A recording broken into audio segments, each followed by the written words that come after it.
Hello economics students and welcome to Unit 3, Outcome 3, which is all about Australia and the international economy.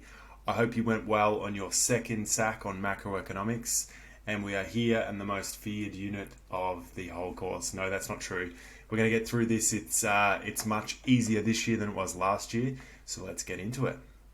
The first dot point is about the gains from trade, and you may start to realise that this whole sort of area of study is about the relationship between Australia and the rest of the world. I've already alluded to it, but it's a hugely important relationship for living standards. But in this dot point, we're just going to look at the gains from trade, and VCAR has given us a list of them. So let's go through them. The first thing is we should talk a little bit about what trade means. It hasn't always been the case in Australia where we've allowed free trade, the movement of goods and services across countries. There used to be barriers to trade. There used to be things that protected local industries. And we'll get more into this when we get to aggregate supply policy. But we used to place tariffs, which is effectively a tax on imports. So we used to stop foreign companies or make it more expensive for foreign companies to bring their goods and services into Australia.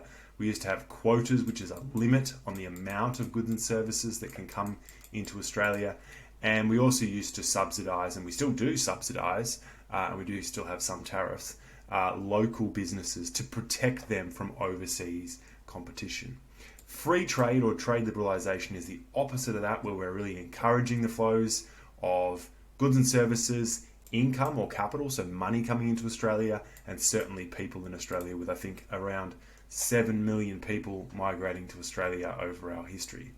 Now, there is some disagreement about trade and its benefits, but few would disagree that overall it strengthens nations and improves living standards, but there are some costs. Now, the first benefit is that there are lower prices for consumers, and this all comes down to the increased competition from trade.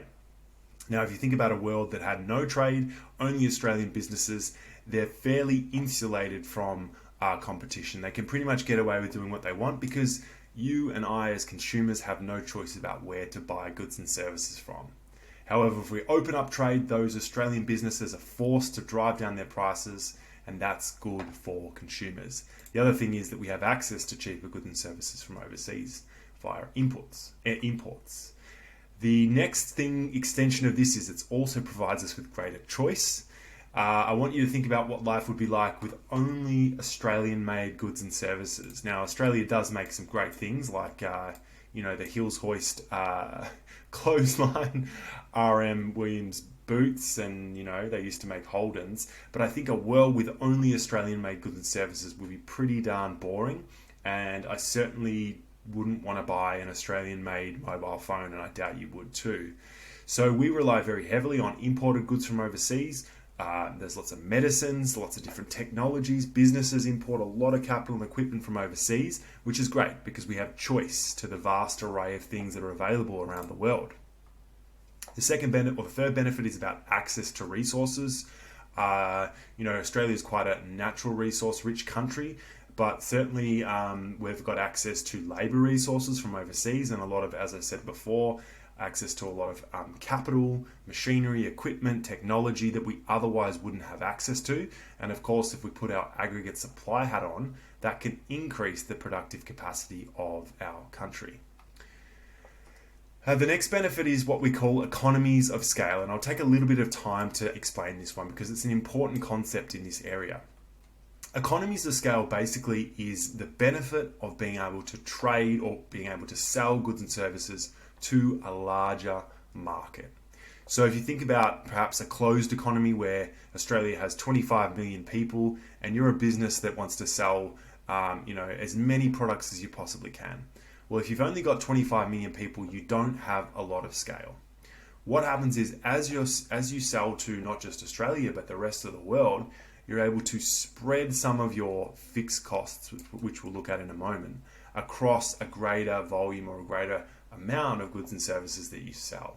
Okay, and that reduces the costs and makes you more profitable. So scale is really important, and one of the benefits of opening trade is it gives Australian businesses economies of scale. Now let's use a silly example. I always say this is part of the reason that Holden didn't succeed. Now, we said before that you can spread these fixed costs across a larger amount of cars sold. So let's imagine it cost Holden $200,000 a year. It did, because they don't exist anymore, to run their factory, right? To run their Elizabeth plant to make that amazing Holden Commodore. It also cost them $10,000 per car manufactured. Okay, so $200,000 a year to run the plant and $10,000 per car manufactured. Now, if they were only manufactured one car in a year, it would cost them fixed costs plus the per unit costs times the amount of cars manufactured. So it would just be $200,000 plus $10,000. So the car, one Holden Commodore, would cost $210,000, which is about what they cost if you want to buy, one of the last ones made now. However, if they were to increase the production to say 100 or 1,000 or 10,000, this 200,000 would be spread across each unit produced. So if we had produced 100, it would be 200,000 plus 10,000 times 100. I'm not going to do the maths, but the cost per unit would decrease. So the cost per car would decrease. So scale improves competitiveness of businesses and is a good thing. The last thing is an increased competition and efficiency. So allowing businesses from overseas to come into Australia and compete with Australian firms forces them to get off their, to get efficient, stop wasting resources, improve their product, and that is a good thing for efficiency. All right, so that is this dot point on the gains from trade. I hope that helped. Bye for now.